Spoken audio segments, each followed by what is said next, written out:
thank you so much, Jo, for agreeing to step into the spotlight today.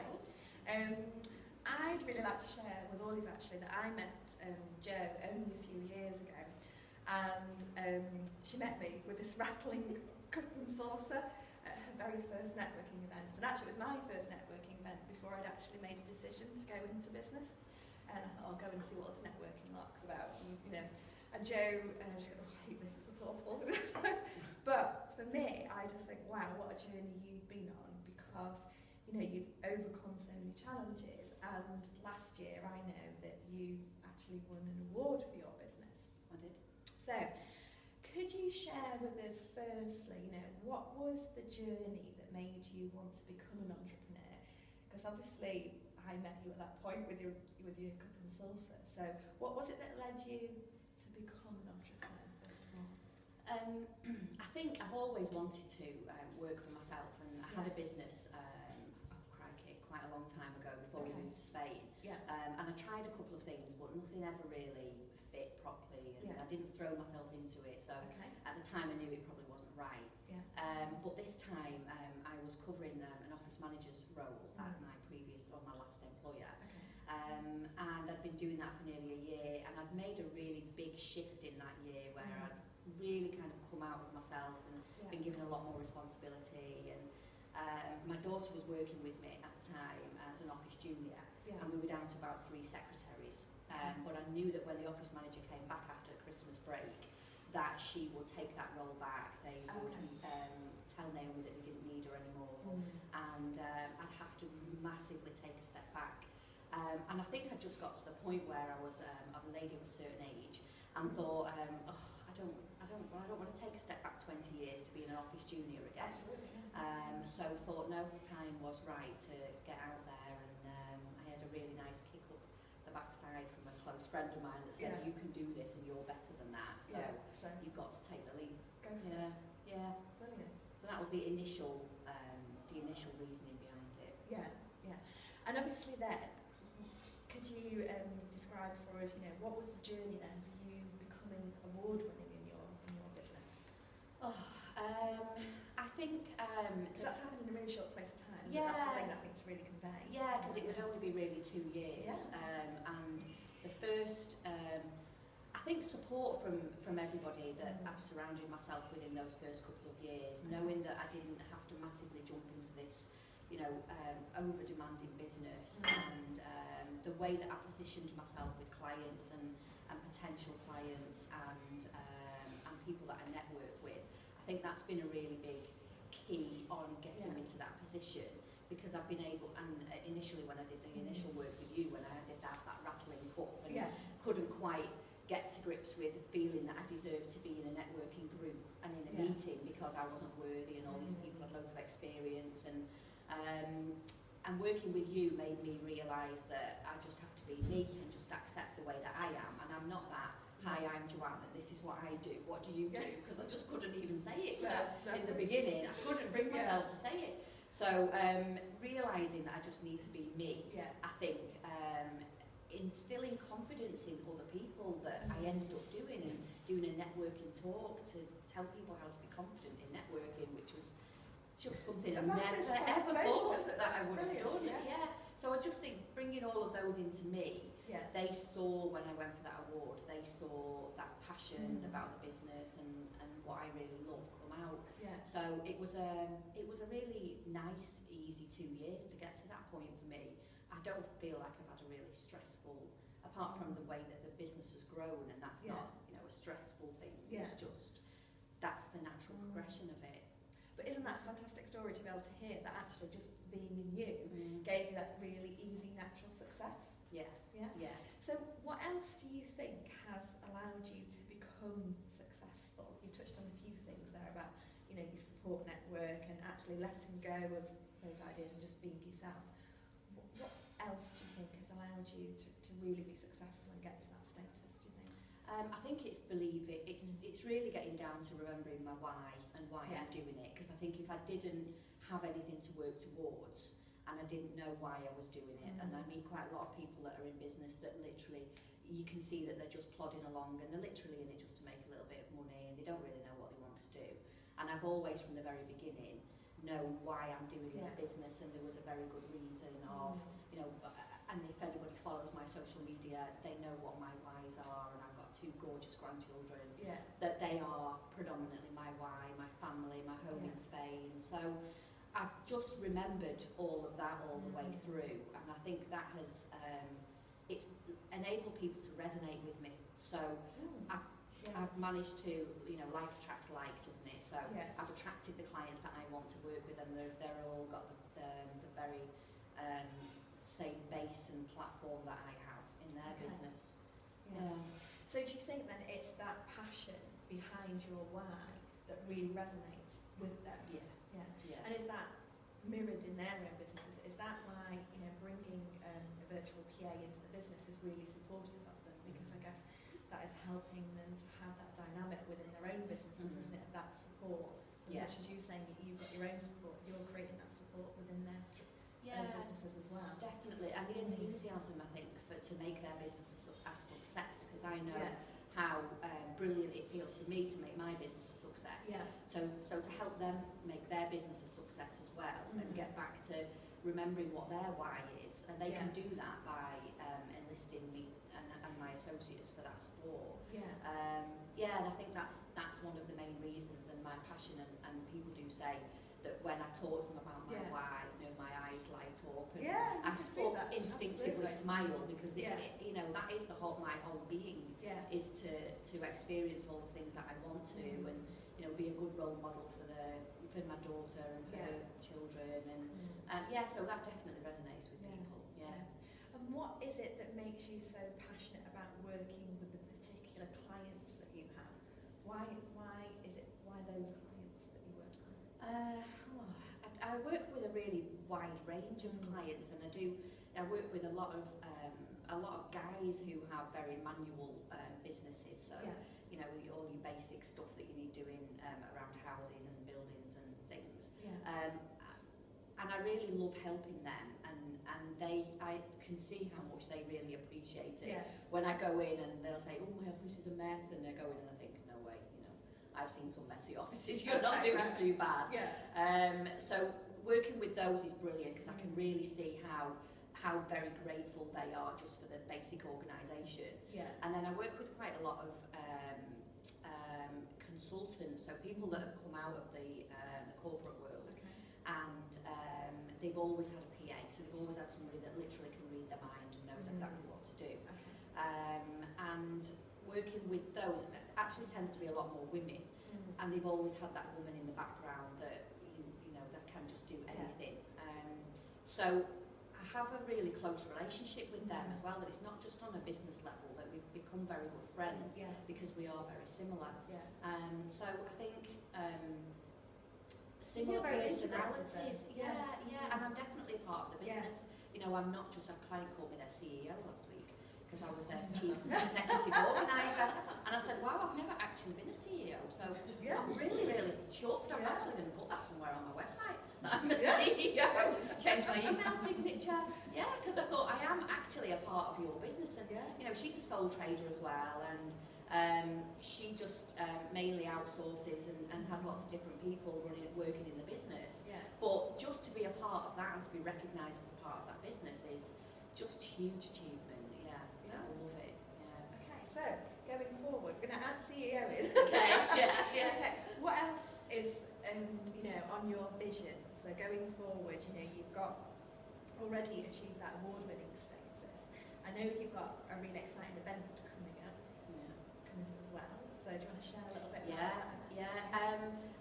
I've really enjoyed over the last couple of years working with other VAs and associates, and because I really feel like that, as you spoke about at the networking event today, that there really is no competition, and I really don't see any competition between other VAs, that we are all there to support and collaborate and help each other, and we all are very, very different and unique. We've all got so much more to offer. And I really want to help people that are maybe considering going into the VA world, you know, showing them how fantastic it can be. It is really, really hard work, and it has got to be the hardest I've ever worked in my life. So I decided this year to host a Northwest VA conference, which is going to be in Warrington in July. It's a day and a half with some fantastic speakers, including yourself. And it really is just a couple of days or a day and a half of collaboration, sharing, learning, taking some bits away, but really VAs from the Northwest all coming together and finding out who else is in the industry, or what do you know that I don't know, and who, you know, can we, definitely, and expanding on the associates, because the business is really busy at the moment, and I do want to find some really fantastic VAs out there that want to come in and join and, you know, work with my fantastic clients. So you shared a little bit there about, you know, that sort of element of growth. What's the bigger vision then beyond the conference? Where are you hoping the business will go?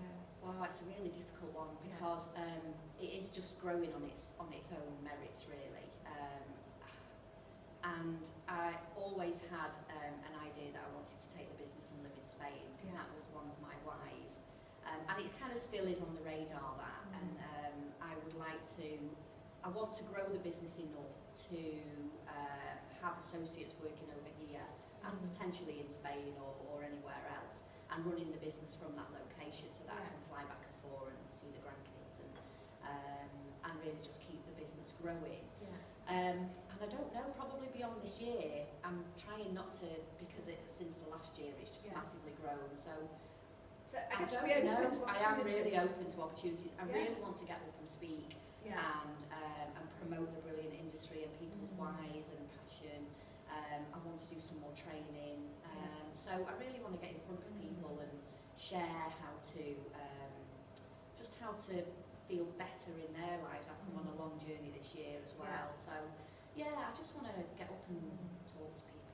Okay. So when you say training, do you mean to train other VAs? Yeah, potentially. I'd like to do some mentoring. And, I'd really like to do that.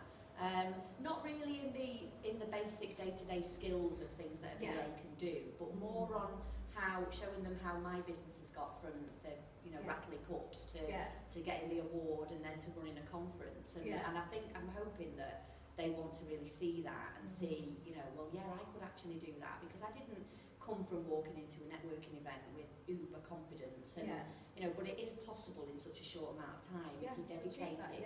Definitely. And general training, which I love, helping people with the social media, training and stuff like that, which has really started to take off again this year. So I don't mind, as long as I'm helping people to learn a little bit and implement things. And I guess for you, again, retaining that balance, isn't it, for your grandchildren? Really without a doubt. Without a doubt. Time with them. We don't miss out on Costa Fridays. I know, which I just love that. It's brilliant. We don't miss Costa Fridays. After school. No, I've seen your photographs of the big, with the big chocolate lips. Which is brilliant, isn't it? It really retains that element of balance, doesn't it? And I guess that's why people who have a business that want to bring in a VA, it's because probably they want to share that lifestyle as well, don't they? It's really walking your talk, isn't it? It is. And I do try to get that across, that it is really hard, and I'm sure everyone would agree that it's definitely the easy option going into employment rather than running your own business, because I would love to be able to have a sick day or have a holiday, or that's paid for, but that's not the option, and I'm not by any means saying that I don't have holidays, because I'm in a really fortunate position to just say, do you know what, we're going to go away in a couple of weeks, and I've worked really hard to achieve that. So it is there, and I want other VAs to see, you don't have to work 52 weeks a year. You can achieve that. It's really inspiring, isn't it, to sort of hear, that journey in such a short space of time. Wonderful. Okay. So, what questions do you girls have for Jo? I've got a question. Knowing how busy you are with your clients, how do you stay organised yourself? Myself, my desk is really not the best advert for my business, because we're probably working with about 14, 15 clients at the moment, so it is really, really busy. But I really make sure that I ask for help at home for organising on my, anything that we've got to do, and I don't try to do everything myself, because even though I can do anything, I can't do everything, and that's a brilliant affirmation, I think. But on the business side, I'm really, really lucky to work with some fantastic associate VAs that, and as I said before, I do want to expand on. So we just make sure, I write everything down. That's how I have to stay organised with everything, really. So I would recommend anyone to have a weekly to-do list if you can. But really just with regular conversations and speaking to anyone that can help you, especially the associates on the business, really. Allowing that in. Yeah, you can't do everything. No, we don't have to. No, you don't have to, no. Even though you might be able to have that skill. Yeah. Jill, I'd like to ask, are there any specific industries or businesses that you actually want to work with? My previous employed position was in the house building industry, and so I work now with house builders and land agents, and I absolutely love that. It's the really nitty-gritty end of the development side, disposing of the freeholds and handing over management companies, and it sounds like the most boring job in the world, and no house builder wants to do it and no land agent wants to do it, but I love really breaking down problems that people have, and I've been a little bit of a troubleshooter, facilitator, troubleshooter, all of those kind of words fly around, but anybody really that thinks that they've just got a little bit of a kind of sticking point. I love working with consultants, and especially really committed and energised business women that have always had that kind of backup, and I really enjoy working with them, so I love the kind of consultancy side of things. And do you think that element of you having that history and that passion, like you're going, oh, most people might find that boring, but you're like, wow, that really excites me. So is that part of what really makes you unique as well, in terms of having that eye and that experience behind it? Yeah, definitely, because I do, with a lot of clients, we have maybe a monthly brainstorming session. So, and they'll send me over, I've got a client that's having a new website, can I send it over to you, and can you look at it from an external customer point of view, because we'll look at it from a business point of view, someone else is looking at it from an IT point of view.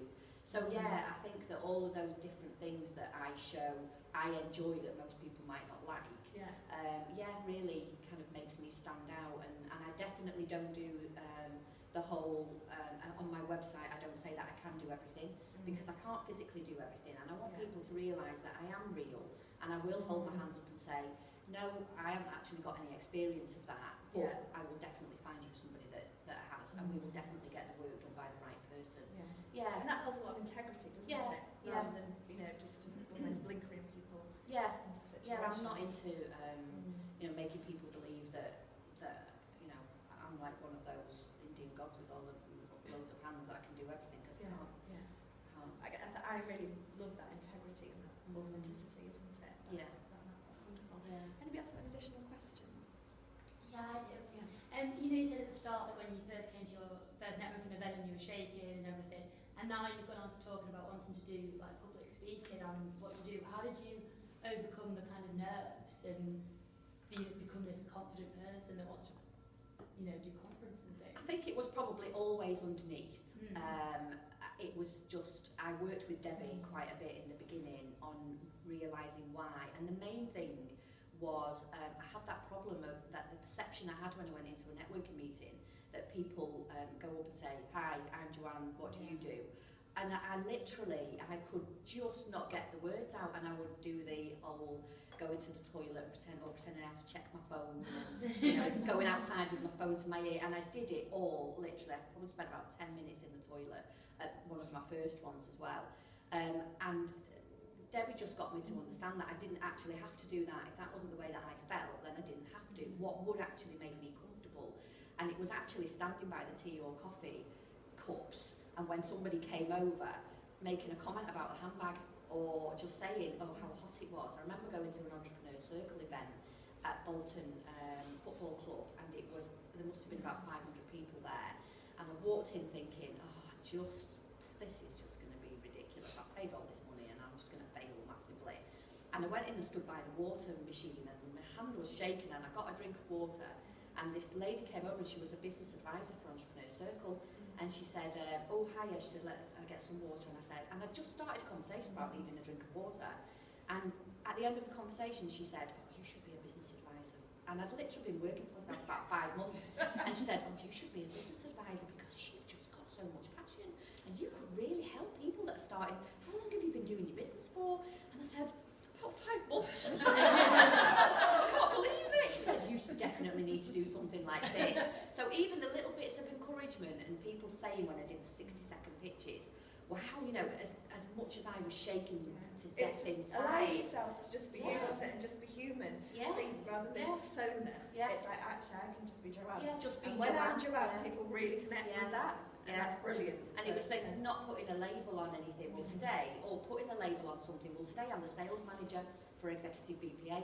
You know, I'm not just Joanne. I'm the sales manager, so I'm going to go out and I'm going to sell my business.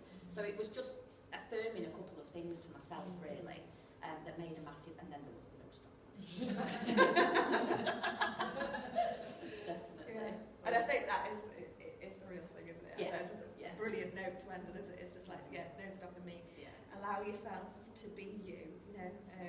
So thank you for sharing your story, because I think it's really inspiring from all the you know, the spotlight interviews that we're hearing about, you know, what incredible talent that we've got in this group.